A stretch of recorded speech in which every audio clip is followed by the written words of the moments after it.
The day has finally come. In just a matter of hours, polling locations across the state will open for the U.S. Senate runoffs. These two races will determine which party controls the Senate. On the ballot, incumbent Republican Senators Kelly Loeffler and David Perdue, and Democrats Reverend Raphael Warnock and Jon Ossoff. Our team of reporters are standing by with everything you need to know, including Georgia Secretary of State Brad Raffensperger's response to that leaked phone call between him and President Trump. But first, we begin with Joe Ripley live outside a polling location in Lawrenceville, Gwinnett County. Are you seeing any voters there yet, Joe? As of yet, no voters that we can see. We've certainly seen some poll workers walk inside. They're setting things up right now for when polls open in the next hour or so at 7 o'clock this morning. But we're at First United Methodist Church here in Lawrenceville, one of more than 150 polling locations here in Gwinnett County. Election officials saying turnout could rival that of November. So they are expecting a lot of people to come out and vote today. To add to that total, around 260,000 people voting early, either in person or absentee by mail. That is about on par with where early voting was this time back in November. Back then, the Senate races averaged about 407,000 votes.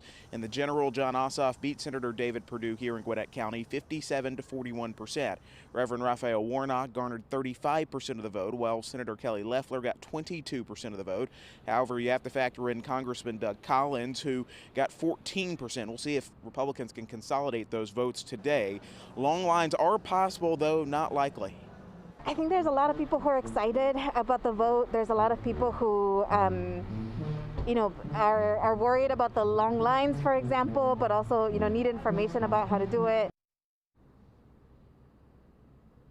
Coming up in the next half hour, you'll hear from a first-time voter, thousands of those now newly registered here in Georgia for the runoff elections, as well as I'll detail a key demographic that could factor into the results here in Gwinnett County.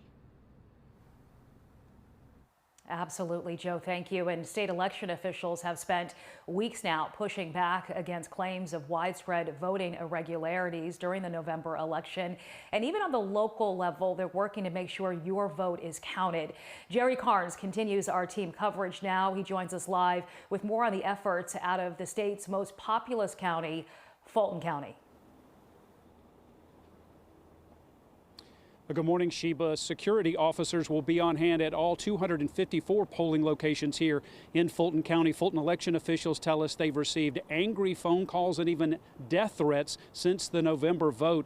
As recently as this weekend, President Donald Trump mentioned Fulton County several times while continuing with his claims of election fraud. The Secretary of State's office has called those claims baseless and false. Nevertheless, it's something the county has had to contend with as they prepare for today's vote. Fulton County Commission Chairman Rob Pitt says it has been a frustrating distraction.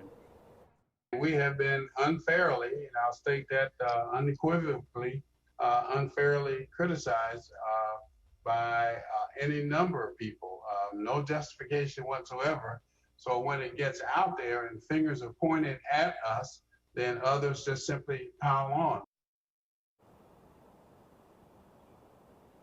Election officials say it is possible that the election day turnout today could be heavier than it was on election day in November. Coming up in the next half hour, we'll explain why and run through some of the numbers.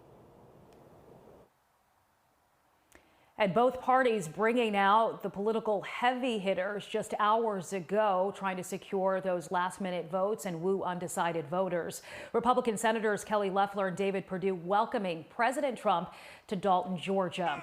A party atmosphere in the northwest Georgia city. Senator Loeffler, along with other prominent Republicans, hitting the stage. Senator Perdue attending the rally virtually. You can see him on the screen. He's still in quarantine after a possible coronavirus exposure. The president had a lot to say, a chock full. Here's some of it. There is no place like a Trump rally, but you know what? This is a Kelly rally and a David rally. And I wouldn't do it unless I loved them both. I wouldn't do it. But I'm going to be here in a year and a half, and I'm going to be campaigning against your governor and your crazy Secretary of State. That I can tell you. If you don't show up, the radical Democrats will win. A lot of people say, oh, well, Trump, maybe he wants it that way. No. You know what I want? I want a great country. I want these two very special people to be elected. Meanwhile, the backlash continues over President Trump's phone call with Georgia's Secretary of State. In the audio, you can hear the president ask Brad Raffensperger to find votes to flip the state in his favor. Liza Lucas is in the newsroom for us right now. And Liza, Raffensperger spoke with 11 Alive, a one-on-one interview with our chief investigator, Brendan Keefe. He says that private call, well, we know it's getting a lot of attention here, but what did he have to say about this private call and how it was released? Well, a big question, Sheba, was whether that call was intended to be a private one, and it seems like it ultimately came down to a tweet from the president. If President Trump wouldn't have tweeted out anything and would have stayed silent, we would have stayed silent as well. And that would have just been a conversation between him and I, man to man, and that would have been just fine with us. But he's the one that couldn't, had to put it out on Twitter. And so if you're going to put out stuff that we don't believe is true, then we will respond in kind.